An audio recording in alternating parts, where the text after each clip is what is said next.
Les aires urbaines. Alors, la France est un pays riche, très développé, et comme tous les pays très développés, elle connaît un fort taux de population urbaine. Effectivement, la France est urbanisée à plus de 80%, c'est-à-dire que 80% de la population française vit dans une aire urbaine. Alors aujourd'hui, on ne parle plus tellement de villes, de campagne, on parle d'aires urbaines. Qu'est-ce qu'une aire urbaine ? C'est un ensemble qui est formé par ici ce qu'on appelle la ville-centre, laquelle est entourée de ses banlieues, et ville-centre plus banlieue, ça forme une agglomération urbaine.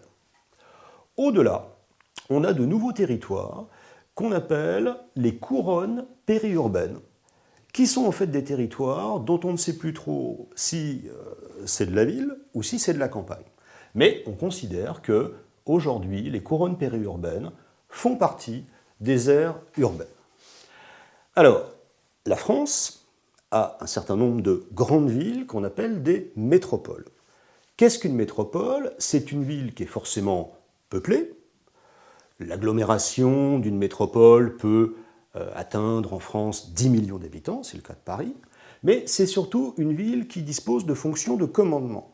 C'est-à-dire qu'on y trouve des services de pointe, on y trouve des universités, on y trouve le pouvoir politique, c'est le cas de Paris, on y trouve les sièges sociaux des grandes entreprises.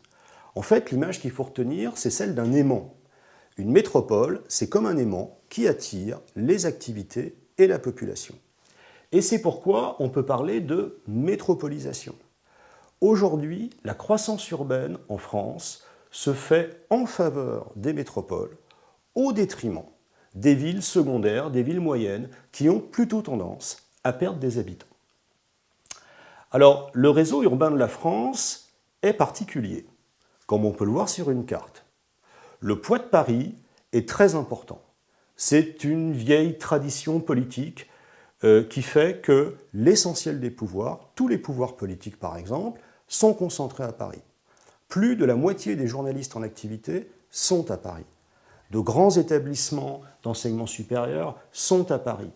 On va trouver aussi, dans le quartier de la Défense, les sièges sociaux des plus grandes entreprises françaises.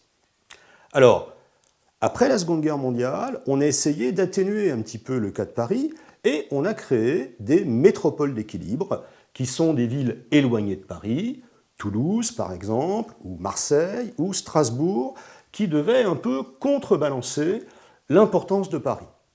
À partir de 1982, on est entré carrément dans une politique de décentralisation.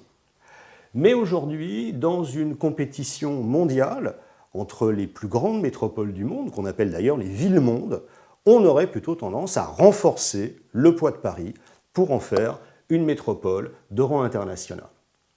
Alors forcément, cet étalement spatial des aires urbaines provoque des migrations, parce qu'on peut très bien travailler dans une ville-centre et habiter dans la couronne périurbaine. On appelle migration pendulaire, comme un pendule, ces trajets que font quotidiennement les actifs qui vont travailler dans la ville-centre ou dans sa banlieue et qui, le soir, retournent dans la couronne périurbaine où ils résident. Alors évidemment, ces migrations pendulaires ont des enjeux d'aménagement du réseau de transport, il faut que ce soit fluide, mais aussi des enjeux environnementaux, parce que les transports peuvent provoquer des nuisances, en particulier la pollution, les émissions de CO2. Donc on voit que l'étalement urbain nous conduit à prendre en compte la question du développement durable, comme c'est le cas d'ailleurs pour pratiquement toutes les questions de géographie. En résumé, la distinction ville-campagne est en train de s'atténuer et on dit aujourd'hui que les espaces ruraux en France sont sous l'influence des espaces urbains et notamment des grandes métropoles qu'on trouve sur l'ensemble du territoire français. Au début du XXe siècle, Paris était la deuxième ville du monde par sa population. La première, c'était Londres. Aujourd'hui, Paris a reculé dans le classement. Ce n'est plus que la 27e agglomération mondiale parce que ce sont les villes des pays en développement, des pays du Sud, qui se sont le plus fortement accrus.